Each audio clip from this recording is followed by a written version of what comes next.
Hi guys! Welcome back to my channel, and for today's video, tuturuan ko na kayo doon sa mga pinangakuan ko dyan na gagawa nga ako ng step-by-step tutorial ng BOWP or yung tinatawag nating Bridging Open Work Permit. Para may idea yung iba, ito ilalagay ko guys sa screen. Para saan nga po ba itong Bridging Open Work Permit? Bridging Open Work Permit for Permanent Residence Applicants. Bridging Open Work Permit BOWP. Let's keep you working while you wait for the result of your permanent residence application. So dun po sa mga nag-apply na ng kanilang permanent resident na nag-aantay ng result ng kanilang final decision. So while waiting po, you don't need to renew your working permit. Instead, yung mag-apply na lang po kayo ng BOWP while waiting do sa final decision paglabas ng inyong permanent residence application. O ito, pakita ko lang sa inyo guys. Para may singit ko na lang din doon sa mga nagtatanong. Dalawa yung aking working permit ko, napansin nyo. Ito yung una, actually di ko to natapos. Naghanap na ako ng panibagong LMIA sa ibang employer. So nakahanap naman tayo and then approve ito. Yung working permit ko na kasalukuyan is expired na po. Para doon sa mga nagtatanong, ang totoo niyan until now, dami ko nare-receive kasi noon, kadarating lang. 2 years working permit po sila, and then yung working permit nila wala na rin planong tapusin at maghanap na ng panibagong employer. Ayan na naman. Sobrang dami ko na-receive na ganyan. So, well anyway, that's other story na lang po. Sa ibang vlog ko na lang siya gagawin. So, yun na nga po. Expired na ang working permit ko. Actually, today, expired na to. September 14. Today, September 14, expired na siya. So, hindi na po ako nag-renew ng working permit. So instead, nag-apply po ako ng Bridging Open Work Permit. Kasi nga po, nakaprocess na yung aking Permanent Residence Application. So, bigyan ko lang kayo ng konting idea guys do sa mga nagtatanong. Kasi nga po, dati, nung nag-try akong magtanong sa mga kilala nating consultants, kung magkano ang paprocess ng Permanent Residency. Doon sa solo pa lang po aabutin siya ng 5,000 to 6,000. Single po yon. Doon sa married, kasama mo yung anak mo, dalawa, ganan, aabutin ng nasa 8,000 na po. So, kung aabutin ako ng 8,000, ako na lang po yung gumawa ng permanent residence application ko, nag-DIY na lang po ako. Which is, nagawa ko naman ng maayos. Inabot lang po ako ng nasa 3,300. So, ang laki po nung nasave ko. So, kaya nga sabi ko sa inyo, kung kayo may mga free time, pag-aralan ninyo, magbasa-basa kayo. Hindi ko po sinasabing huwag kayo lumapit sa consultant. I mean, nakakaintindi naman kayo, i-upload nyo lang naman. Kasi wala na pong excuse Nasa internet na po lahat, i-upload nyo na lang po lahat yung mga kailangan ng IRCC para ma-submit yung inyong documents. Kung naintindihan nyo naman po at nauunawaan ninyo, di mas maganda, mas makakasave kayo. Well, anyway, ito nga po. So, nag-apply ako ng aking permanent residency application. Lumabas ito. Paglabas itong aking AOR, eligibility pass, nakalagay po dito para may idea lang yung iba. Nakalagay po dito, to open work permits for family members. Upon receipt of these letters, your accompanying family members included in your application are eligible to apply for an open work permit. This permit will allow your family members to join you in Canada and work for almost any occupation and employer while your permanent residence application is being processed. So malinaw po na nakalagay dito na kahit nakaprocess pa lang yung ating permanent residence application, pwede na nating madala yung family natin dito at ma-sponsor. Magkakaroon po sila ng open work permit. Even yung mga anak mo, pwede mo na rin silang isama dito. Naka-receive na po ako ng ating AOR, pre-arrival, eligibility pass, and yung biometrics, nakapag-medical na rin sila sa Pilipinas. So yun po yung mga na. Ngayon, while waiting nga po, ito po, inabot ng expired yung aking working permit. So, hindi na nga po ako nag-renew. So, ang ginawa ko po, nag-apply po ako ng BOWP. May instruction din po silang ibinigay dito sa letter na natanggap natin from IRCC. Ito, ilalagay ko guys sa screen. Applying for work permit, qualifying foreign nationals currently in Canada who meet program eligibility requirements may be considered for a work permit to bridge the gap between the expiry of their current work permit and the final decision on their application for permanent residence. BOWP application for the Agri-Food Pilot Program must be submitted online. So yun nga po, nag-apply ako ng aking BOWP at ito yung tinatanong ng karamihan. Paano ba mag-apply ng BOWP? Actually, Kung natatakot po kayong mag-apply ng DIY, pwede nyo naman po itong ipaprocess sa mga legit na immigration consultant. Yung mga kilala ko pong nagpaprocess ng BOWP na ma-expire na rin yung kanilang work permit, nakaprocess na rin yung kanilang permanent residence application. Alam niyo po kung magkano ang gastos nila sa pagpapaasikaso ng bridging open work permit sa mga consultant? Inabot po sila ng 1,000 Canadian dollar. So, ganun po yung gastos nila. Ang ginawa ko naman po, nag-DIY na lang ako, which is ang nagastos ko lang is 255. So, doon sa mga nagtatanong, alam ko ito yung inaantay ninyo. So, wag na natin patagalin guys. Ito, ituturo ko sa inyo kung paano mag-apply ng DIY ng Bridging Open Work Permit. Ito, ilalagay ko ngayon sa screen. Kinakailangan po muna natin guys na mag-login sa inyong GCK account. So, ayan. Login muna tayo sa mga wala pang GCK account dyan. Kinakailangan nyo po muna mag-register. So, kung meron naman po, mag-login lang po kayo. At sa walang idea kung paano mag-create ng GCK account, gumawa na po ako ng video nung nakaraan. Ito, ilalagay ko na lang po sa screen. So, ito na nga guys, nakapasok na po tayo sa ating GCK account. So, ito yung ating mga application na nakasubmit na. And then dito po sa lower part ng inyong GCK account, makikita nyo po dito yung inyong continue application you haven't submitted. Nakalagay po dito, no data available in table. Since wala pa po tayong panibagong application na isinasubmit. So kung may isasubmit po kayong application, lalabas po yan dito. At yan po ay valid for 60 days. So sa loob ng 60 days, pwede nyo pa pong i-review at i-check yung mga inyong pinilapan, yung inyong mga details, baka mamaya may mali. So, pwede nyo pa pong i-review bago nyo i-submit. Lalabas po yan dito sa no data available in the table. And then ngayon, magta-try po tayo mag-apply ng BOWP para dun sa mga mag-extension, yung mga kagaya ng iba na may expired na ang working permit, pero sila po ay nakaprocess na ang kanilang PR application at nag-aantay na lang ng final decision. So, ito po yung siselect po natin, apply to come to Canada. And then, makikita nyo po dito, personal checklist, personal reference code. I-disregard nyo na lang po yan. So, dito po tayo, guys, mag-focus sa visitors, visa, study, and work permit. I-click po natin to. Yan. So, find out if you're eligible to apply.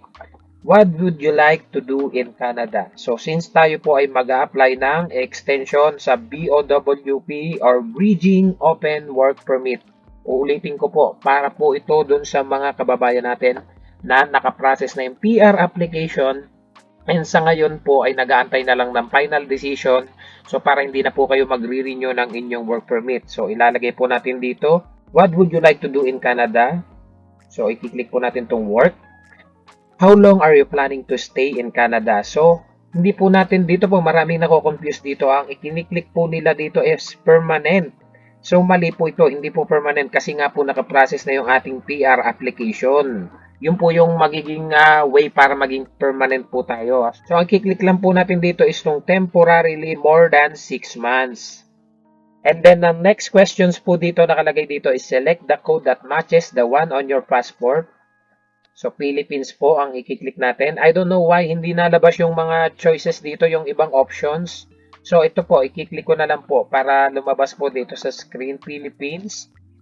What is your current country or territory of residence? If you're presently in Canada, you should select Canada. So, i-click po natin ang Canada. Since tayo ay nasa Canada nga, nag-aantay na lang tayo ng ating permanent resident.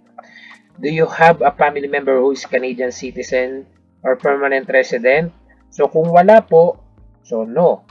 Kung meron, so yes po. Ano po? What is your date of birth? So, yan. Depende po yan sa inyong date of birth.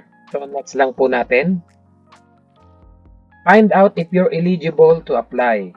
Are you a lawful permanent resident of the United States with a valid U.S. citizenship and immigration services? So, no po. Hindi naman tayo U.S. citizen. So, next. What is your current immigration status in Canada? Worker po ang ilalagay natin. So, next. So, may mga questions po dito. Does one of the following apply to you?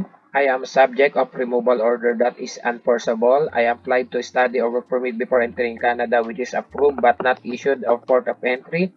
So, usually po, yung mga nag-file po ng kanilang BOWP, lahat po dito Ang isineselect lang po nila is no. So, basahin nyo na lang po dito. Baka kasi merong hindi magkakaiba po tayo ng sitwasyon. O, pero kalimitan po lahat talaga dito. Halos 90% ang nakausap po. Lahat po no ang isineselect po dito. Are you a spouse, common law partner, or dependent child of a person who holds a valid work permit or applying for a work permit? So, tayo po yung main applicant na nag-a-apply ng bridging open work permit. Para nga po hindi na tayo mag-renew. So, no. No po ulit ito. Are you a spouse, common law partner, or dependent child of a person who is a foreign government office in Canada or exchange agreement, military personnel assigned to Canada, a participant in professional sports activities or events, an employee of a foreign news company, a religious worker? So, no po ulit. Are you a spouse, common law partner, or accredited diplomatic consular office official or representative of another country? So, no po ulit. Next. Are you a spouse or common law partner of a person who holds a study permit? So, no po. Have you been told by an Immigration, Refugees, and Citizenship Canada office that you are approved in principle for permanent residence in Canada? So, since nakaprocess na nga po, may AOR na tayo, may pre-arrival na, may eligibility na, so yes po tayo dito. Have you submitted a permanent residence applications in Canada? Yes. Do you have a written job offer? No. Kasi nga po, hindi na tayo magre-renew. Next.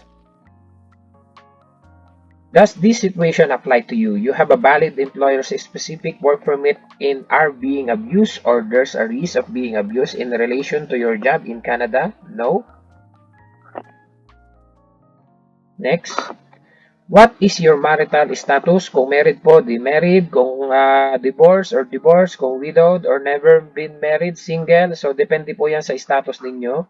What is your province of territory of destination? If visiting multiple provinces of territories, select one which will you spending most of your time. So, since I'm here in British Columbia, select British Columbia. Then next.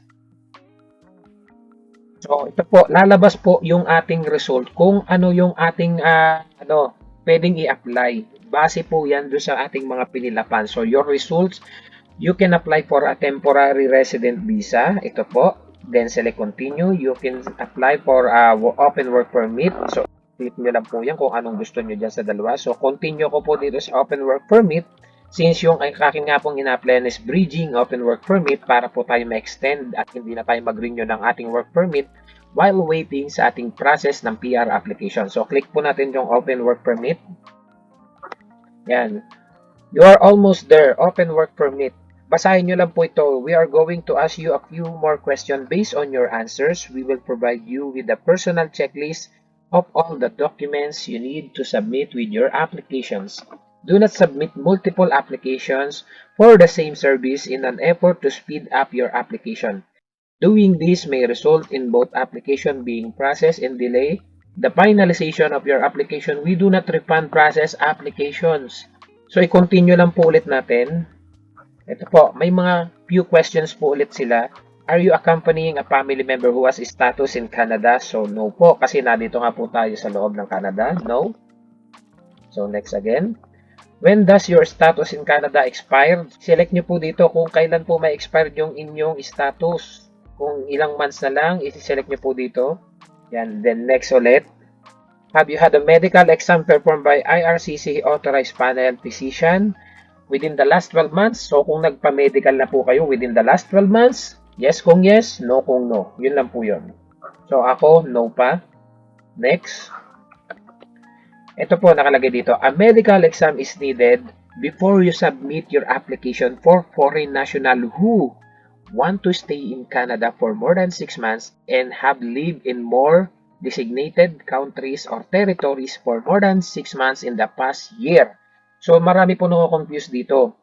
Yung iba po kasi, pag ikaw po ay nag-extend na po dito ng more than 6 months, especially doon sa mga visitors, so kailangan nyo pong i-select po itong yes or no dito. So, nakalagay po dito, do you fit in one of these categories? So, no po. So, next again. Find out if you're eligible to apply. Nakalagay po dito, do you want to work in one of the following jobs? Health science workers, clinical laboratory workers? No. Kasi nga po tayo, ang proseso lang po natin kinakailangan sa ngayon is makapag-extend. Hindi po tayo pang express entry. Kasi kapag, gaya nga po nasabi sa inyo, kapag iba ang sagot nyo dito, iba ang lalabas na resulta. Depende po yan. So, tayo po ay nag-a-apply lang ng ating bridging open work permit. So, no. No again.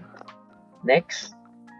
You want to submit an application for a family member, so hindi na po. Kasi nga po, expired na yung ating work permit. Tayo po ay nag-aantay na lang ng final decision. So, no po. Next. Are you giving someone access to your application? So, dahil tayo nga po ay nag-DIY lang. So, wala tayong consultant. No po. Next. In the past 10 years, have you given your fingerprints and photo biometrics for an application to come to Canada? So, ngayon nga po, in-advise na tayo ng IRCC na mag-biometrics, kaya yes po ang ilalagay natin. There are fees associated with this application. Will you be paying your fees or are you fee exempt? So, yes, I will be paying my application fees. Next. Are you able to make digital copy of your documents with scanner or camera? Yes. Will you be paying your application fees online? To pay online, you can use your credit card, Visa, MasterCard, American Express, JCB, China Union Pay, or Visa Debit or Debit MasterCard. So, yes po again. So, next. So, ito guys, review your answers. So, basahin nyo po mabuti to. Kung sakaling may mali, may correct nyo pa po. So, may edit po dito sa bawat side. Makikita nyo dito. Ang inyong mga pinilapan, lahat ay nandito. Makikita nyo yan dito. So, sa dulong side sa right, mayroon po ditong edit options. So, may edit nyo po lahat ng pinilapan nyo kanina from the start. Before tayo mag-proceed. So, ako naman po ay sigurado na ito'y lahat ay tama. Continue ko na po siya. Po nakalagay po dito yung submitting your application. Nakalagay naman po dito yung step by step. So, step 1, use your account. You must be logged in into your account to submit an application. You cannot use another person's account. Step 2, if you select the exit button, your information will be saved and you will return to your account homepage. So, nakasave po yan. So, don't worry kung halimbawa bumalik siya sa homepage. You can continue your application at any time by logging into your account and selecting the e-application link under the in progress section. Ito yung sinasabi ko sa inyo kanina guys. Please note that you have 60 days to submit your online application. The number of days remaining to submit your application appears in your account homepage. If your application is not submitted within 60 days, it will automatically be deleted. So, may 2 months pa po kayo pag-isipan yung inyong application kung isasubmit nyo po or hindi. Gaya nga nasabi ko, hanggat hindi nyo na ako kompleto lahat yung inyong documents, hindi kayo nakakapagbayad, hindi po yan maisasubmit sa IRCC. So, step 3 guys, basahin nyo na lang po pag may time kayo dahil masyado tayong hahaba itong video to. Here are some guidelines for your documents. So, ito po yung mga, kasi minsan masyadong malaki yung file, kung paano ba, the maximum size for each file is 4 MB. 4 megabytes, we accept this files format, PDF, JPG, Doc, DocX, ito po yan. So, ito po, basahin nyo na lang guys, so para makapag-proceed na tayo. So, step 4, pay your fees. After you have electronically signed your application, you will be asked to pay your fees. Your fees must be made with the credit card. You will be required to provide credit card your information to complete your payment. We accept Visa, MasterCard, American Express, certain prepaid credit cards. So ito po, once you have paid your fee, you will be receive a payment confirmation page. When your payment has completed processing, you will receive a message with your confirmation number and link to your payment receipt. You should print this page for your record. So continue na natin guys. Your document checklist, ito po, your document, so ito po yung mga pinapasubmit nila na document sa inyo. So, nakalagay po dito, application to change in condition, extend, stay, or remain in Canada as worker. Ito yung IMM 5710, required po ito. So, i-upload nyo po siya dito. And then, dito naman sa supporting documents, guys, yung passport nyo, i-upload nyo po dito. And then, dito naman sa digital photo, i-upload nyo din po dito. And then, ito po yung optional documents. Ito nga yung IMM 5257. Yan po ay ida-download nyo. So ito po yan. Pag click nyo po itong link na to, ito po yung lalabas po diyan. Yan, no, yan. May download po dito button. So, i-click nyo lang siya. So, mata-download nyo na po yan. So, yung dalawang form na kailangan nating i-download, which is itong 5257 and itong 5710. Once na na-download nyo na guys yan, pipil-upan nyo po siya. And once na napil-upan nyo na po, i-upload nyo po siya dito sa mga, ay nakalagay po dito, upload the file. And then dito sa client information guys, ang inyo pong i-upload po dito is yung inyong AOR or yung inyong eligibility pass, yan. So once na nakompleto nyo na guys ito, na-upload nyo na tong ating 5710, na-upload nyo tong passport, digital photo, na-upload nyo na rin tong 5257 and yung inyong AOR or eligibility pass dito, na-upload nyo na. May lalabas po dito na pay your fees and then babayaran nyo po itong work permit, open work permit. So, ikikiin nyo lang yung credit card, yung number, etc. And then, meron na po ditong lalabas na next. So, once na na-click nyo na po yung next, lalabas na po yun dito. So, balik po tayo sa pinakang umpisa. Pakita ko sa inyo guys. Start again. So, dito ulit tayo guys sa ating GCKey account. So, makikita nyo sa pinakababa. Ito yung ating application na hindi pa isinasubmit. Nakalagay dito nga 60 days. So, kailangan nating ma-submit yan. So, pwede nyo i-continue or i-delete yung application.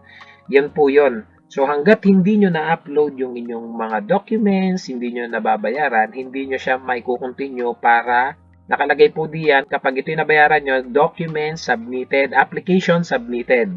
So, yun po yung lalabas dyan. So, hanggat hindi nyo po yan isasubmit, lagay lang po yan dito, nakasave lang po siya dito for 60 days. So, pwede nyo pa po siyang may double check. Yun po yun. So, sa mga kababayan natin na may planong mag-apply ng BOWP or Bridging Open Work Permit, ganun lang po kasimple paano mag-apply ng Bridging Open Work Permit. So, ganun kadali lang po guys gumawa ng Bridging Open Work Permit application. So, para hindi na kayo magastosan at magbayad ng mga konsultant, i-DIY nyo na lang while waiting for the decision dun sa inyong permanent residency application. So, dun po ito sa mga pa-expire na ang kanilang work permit instead na mag-renew kayo. So, while waiting po, i-attach po natin ito. Nakalagay po dito ha. Please attach this letter to your present work permit number, ganan, as proof that you are authorized to continue working under the same conditions as your original work permit until, depende po yan kung kailan may expire yung inyong work permit at kung 6 months kasi yung binigay sa akin or until a decision is made on your application, whichever is first. So 6 months yung ibinigay po nila. Minsan nagtatanong kami kasi yung kasama ko, may kasabayan din ako dito mga nag-apply ng BOWP, 6 months din. Tinatanong namin, ano ba yun? Bago matapos yung 6 months, lalabas na yung final decision na PR na tayo. Okay, medyo confusing nakakapaisip lalo pat maraming pagbabago, maraming changes ngayon sa policy. So, pinagpapasa Diyos na lang namin. So, anyway, ito nga po, magdamag lang yung application kinabukasan. Wala pang 24 hours, lumabas na yung email ng IRCC, na-receive ko na kagad siya. So, i-attach nga daw po to dun sa ating expired na working permit. Ito po yan. So, doon sa mga nagtatanong, kasi alam ko may mga nako-confuse. Ito po yun, yung mga pinilapan. Actually, you don't need to print this. Printin ko lang para po sa inyo. Ito po yung kanina, yung pipilapan para maka-apply tayo ng Bridging Open Work Permit, which is itong IMM 5257 at itong IMM 5710. So, marami-rami po ito. Pipilapan nyo po ito. Ito po yung kasama sa requirements kanina. Kung pinanood nyo at ng buo itong video to, kasama po ito bukod sa inyong passport, sa inyong photo, kasama po ito sa isasubmit. Hindi nyo na po kailangan itong i-print unless kayo ay mag-apply in person. So, kung kayo po ay mag-online lang naman yung process, you don't need to print this. Kailangan nyo lang po is laptop, gawa ng Adobe Acrobat. Yun lang po yung nakaka-read nun ng file na yun, ng PDF. So, sana guys may natutunan kayo. At sana makasave kayo kasi ang mahal din ang gastos pag ikukonsultan nyo pa. So, yun po yung nangyari sa akin. Actually, marami akong natutunan din kasi iba't ibang IMM na yung mga napilapang ko. Isa lang napansin ko. Halos pare-parehas lang din yung tanong. Parang ang nangyayari, medyo makukonfuse ka na pag nagkamali ka na sa mga dates, sa mga information, yun yung magiging cause na ma-denied ka. Kasi unang-una, pare-pares lang yung tanong sa permanent residency application, yun lang din. Doon sa sponsorship, yun lang din halos. May mga tanong po kasi dito na yes, no lang. So just make sure kung ano yung i-declare nyo mula nung dumating kayo dito, yung pa rin yung i-declare nyo dito. Dahil once na nagkagulo-gulo po yan, doon magkakaroon ng mako-confuse yung immigration officer na bakit iba yung dineclare mo nung una, iba yung dineclare mo nito ngayon dito. So more on information nyo lang naman po ito, personal details lang, kaya madali lang po talaga at alam kong magagawa nyo. So see you guys sa next vlog. Hope na nagustuhan nyo itong video nating to at naway nakatulong sa mga nakaprocess na yung PR application nila para hindi na kayo magastosan. So see you guys sa next vlog. Don't forget to subscribe, like, and share this video para kahit paano makatulong tayo na makamenos gastos doon sa mga nakaprocess na ang permanent residence application. Love you all. God bless. Bye-bye.